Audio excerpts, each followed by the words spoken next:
ഇന്ന് തന്നെ ഡൗൺലോഡ് ചെയ്യൂ. കാണൂ നിങ്ങളുടെ ഫേവറേറ്റ് ഷോസ്.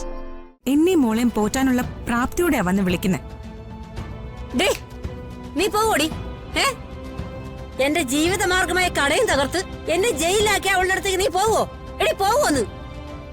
എന്റെ ഭർത്താവ് എന്നെ എങ്ങോട്ട് വിളിച്ചാലും ഞാൻ പോവും. ഇത് ആരാന്നാ പറഞ്ഞ? ഇത് എന്റെ ചേച്ചിയുടെ മോള്.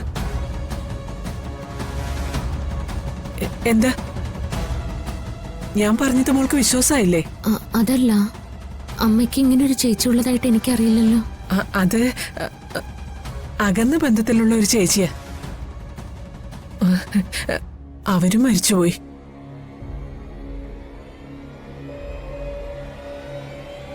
അമ്മ ആ ഫോട്ടോ ഇങ്ങ് തന്നെ.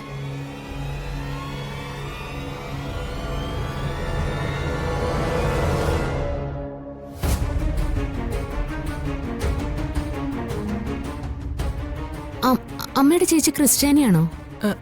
അല്ല. എന്താ മോളെ അങ്ങനെ ചോദിച്ചേ?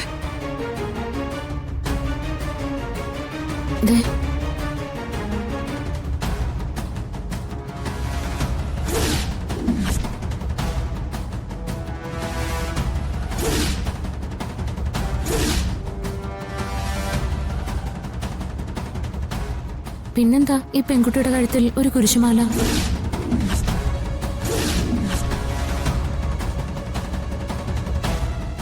അല്ല, സാധാരണ ക്രിസ്ത്യാനികളല്ലേ കുരിശുമാല ഇടുന്നേ? അതെ, കുരിശുമാലയുണ്ട്. അതെന്താണെന്നറിയോ? എന്റെ ചേച്ചി കല്യാണം കഴിച്ചതേ ഒരു ക്രിസ്ത്യാനിയാ. പിന്നെ കുഞ്ഞുങ്ങളുടെ കഴുത്തിൽ കുരിശുമാല വരത്തില്ലേ?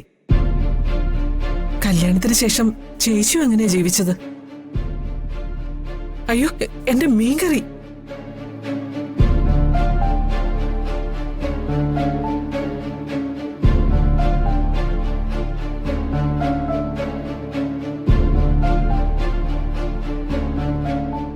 ഞാൻ പറഞ്ഞത് അവൾക്ക് വിശ്വാസമായില്ലേ?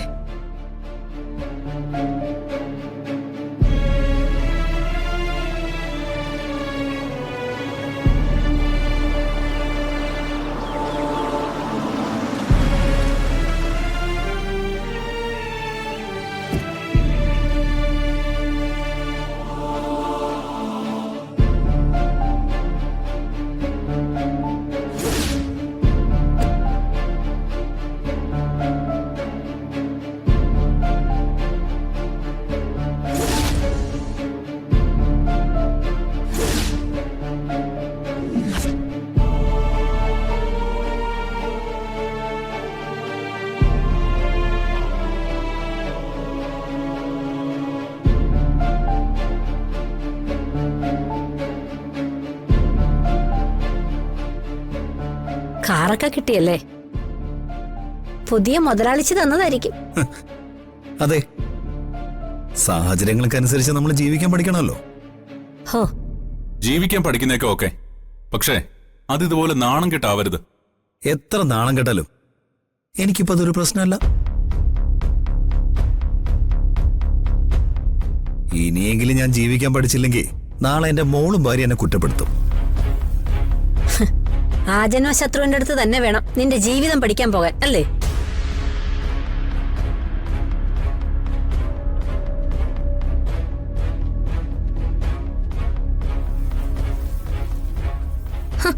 ആഹാ, ഇതാരാ വന്നിരിക്കുന്നെ?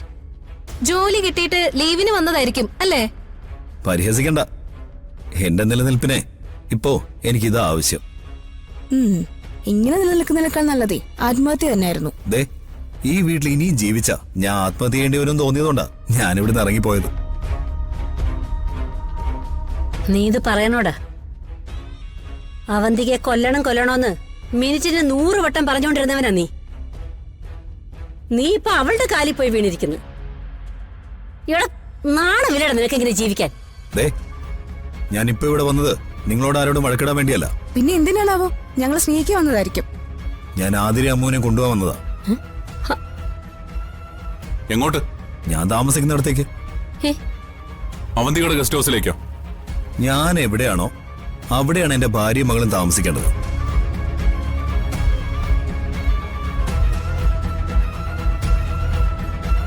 സച്ചി ആതിരെ ആതിരെ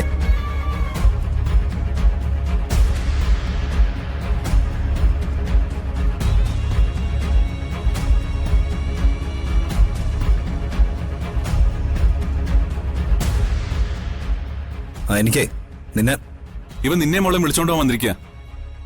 എടി നിനക്ക് അവന്തിയുടെ അടിമയെ ഇവന്റെ കൂടെ പോണോ അതോ ഈ വീട്ടിൽ ഞങ്ങളുടെ കൂടെ താമസിക്കണോ? അതെ, ഞാൻ നിന്നെ മോളെയും കൊണ്ടുപോകാനാ വന്നത്. ദേ, എനിക്കിപ്പോ ഒരു നല്ല ജോലിയുണ്ട്, നിന്നെയും മോളെയും പോറ്റാനുള്ള വരുമാനവും ഉണ്ട്.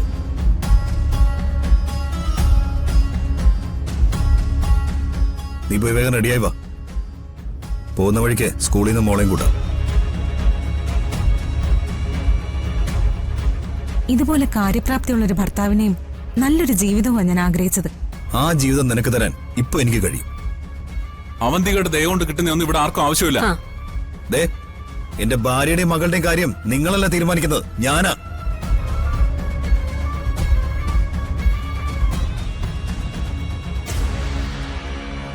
ഇന്നലെ മുഴുവൻ നിന്റെ ജീവിതം തകർന്നൊന്നും പറഞ്ഞ് ഇവിടെ ഇരുന്ന് കരഞ്ഞോളാ നീ. ഇവന്റെ കൂടെ പോണോ വേണ്ടയോന്ന് നിനക്കിപ്പൊ തീരുമാനിക്കാം. അതിനെ ഏത് വിധത്തിലായാലും ഭാര്യയും മകളെയും സംരക്ഷിക്കുക എന്നുള്ളത് ഒരു ഭർത്താവിന്റെ കടമയാ. എല്ലാ സൗകര്യങ്ങളുള്ള ഒരു ജീവിതമാണ് നീയും ആഗ്രഹിച്ചത്. നാളുകൾക്ക് മുമ്പ് വരെ നമ്മുടെ ജീവിതത്തിൽ എല്ലാം ഉണ്ടായിരുന്നു.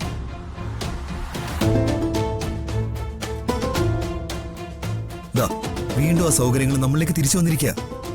അതിനെതിരെ നമ്മൾ മുഖം തിരിഞ്ഞ് നിൽക്കരുത്. നീ വരണം. നീ മോളുവാ എന്റെ സന്തോഷം. സന്ദീപേ, നിന്റെ അച്ഛന്റെ മരണത്തിന് കാരണക്കാരിയായി അവളുടെ അടുത്തേക്കാ നീ ഇവളെയും മോളെയും വിളിച്ചോണ്ട് പോകാൻ പോകുന്നത്. ഹ്, യാതൊരു ദയയില്ലാതെ നിങ്ങളെ എല്ലാവരും നെല്ലിശ്ശേരി വിട്ട് നിറക്കി വിട്ടവളാ അവന്തിക.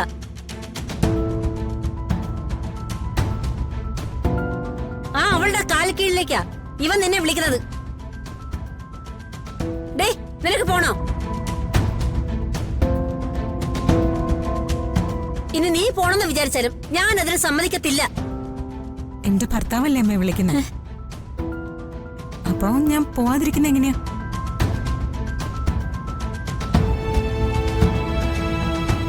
ഓക്കോ, പിന്നെ തിരിച്ച് രണ്ടുപേരും ഇങ്ങോട്ട് വരരുത്. സന്ദീപിന് കാര്യപ്രാപ്തി ഇല്ലെന്നല്ലേ നിങ്ങളൊക്കെ പറഞ്ഞ്? ഇപ്പൊ നോക്ക്, സ്വന്തമായിട്ടൊരു ജോലി നേടി എന്നെയും മോളെയും പോറ്റാനുള്ള പ്രാപ്തിയോടെയാ വന്ന് വിളിക്കുന്നേ. ഡേ, നീ പോവോടി. എന്റെ ജീവിതമാർഗമായ കടയും തകർത്ത് എന്നെ ജയിലിലാക്കി അവളുടെ അടുത്തേക്ക് നീ പോവോ? എടി, പോവോന്ന്. എന്റെ ഭർത്താവ് എന്നെ എങ്ങോട്ട് വിളിച്ചാലും ഞാൻ പോവും.